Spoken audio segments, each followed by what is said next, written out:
विवेक मैं आपके पास लौटूंगा, विवेक मैं आपके पास लौटूंगा। पीयूष के साथ आचार्य सत्येंद्र दास जी मौजूद हैं, जो कि रामलला विराजमान के प्रमुख पुजारी भी हैं। पीयूष, आचार्य सत्येंद्र दास जी से पूछिए, उतने सालों से प्रभु श्री राम रामलला की वो सेवा कर रहे हैं, पूजा अर्चना कर रहे हैं, उनसे पूछिए कि 22 तारीख को बाकी पॉलिटिकल पार्टी के नेताओं को क्या आपत्ति है? आप 22 के बाद जा रहे हैं, 22 के पहले आ रहे हैं, 22 तारीख को ही क्यों दिक्कत है उनको? बिल्कुल, हमारे साथ प्रत्युष जी आचार्य सत्येंद्र दास जी मौजूद हैं। राम जन्मभूमि का 1 मार्च 1992 से आप सेवा कर रहे हैं रामलला की। महाराज जी, 22 तारीख को बहुत बड़ा आयोजन है और शायद ये आयोजन पूरे भविष्य में आने वाली कई पीढ़ियां याद रखेंगी, लेकिन तमाम लोग जो हैं इस आयोजन से कतरा रहे हैं। 22 तारीख को नहीं आ रहे हैं, बल्कि उसके पहले या तो आ जा रहे हैं, 22 के बाद आ रहे हैं, और कह रहे हैं कि ये व्यक्ति विशेष का आयोजन है। राम के नाम पे राजनीति क्यों लोग करते हैं? यही गलत है, क्योंकि राम सबके हैं, राम का बंटवारा नहीं होता। राम राजनीति में नहीं है, राम यह धर्म नीति में है। राम की आस्था और विश्वास जो रखता है उसी का कल्याण होता है।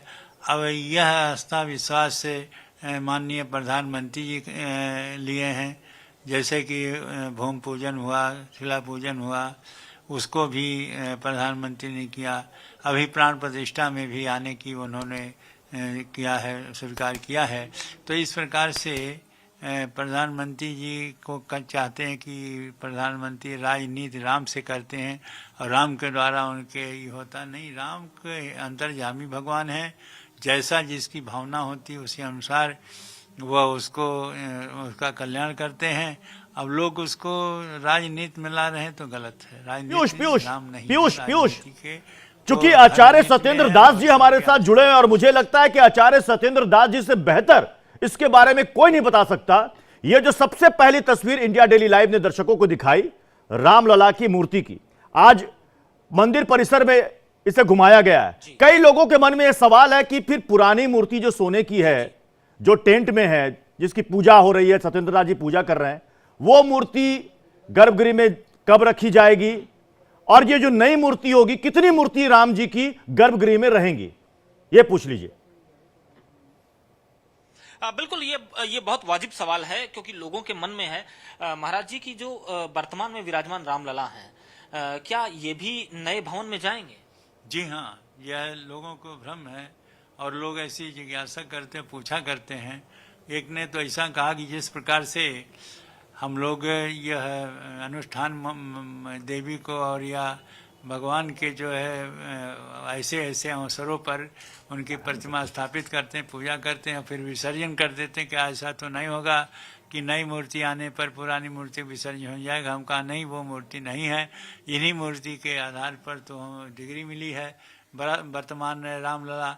तो ऐसे ही है, जिस प्रकार जिस सम्मान के साथ नई मूर्ति की स्थापना होगी प्राण प्रतिष्ठा के बाद, उसी सम्मान उसी के साथ साथ में ही उसी गर्भगृह में इन चारों भाइयों की भी पीयूष ये भी पूछ लीजिए, मैं बाकी मेहमानों का रुख करूंगा। पीयूष ये भी पूछ लीजिए, कई दर्शक ये भी सवाल कर रहे हैं कि मूर्ति तो हमने सुनी है लगभग 150 से 200 किलो वजनी ये मूर्ति है और वो लगभग 51 इंच की मूर्ति है।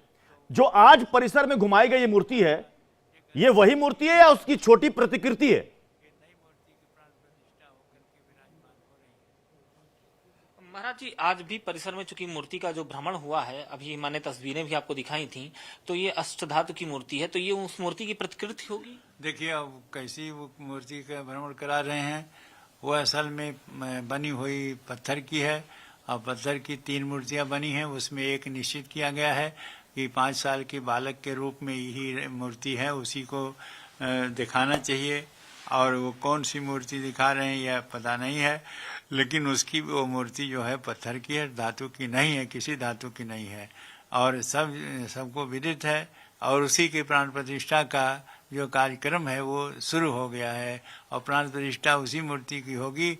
और जो अभी ठीक है पीयूष, आचार्य सत्येंद्र दास जी ने बहुत सी ऐसी जानकारी दी जो दर्शक जानना चाहते हैं और उनके मन में जो सवाल थे, जो भ्रम था, उसे दूर किया आचार्य सत्येंद्र दास जी ने। बने रहिएगा पीयूष हमारे साथ।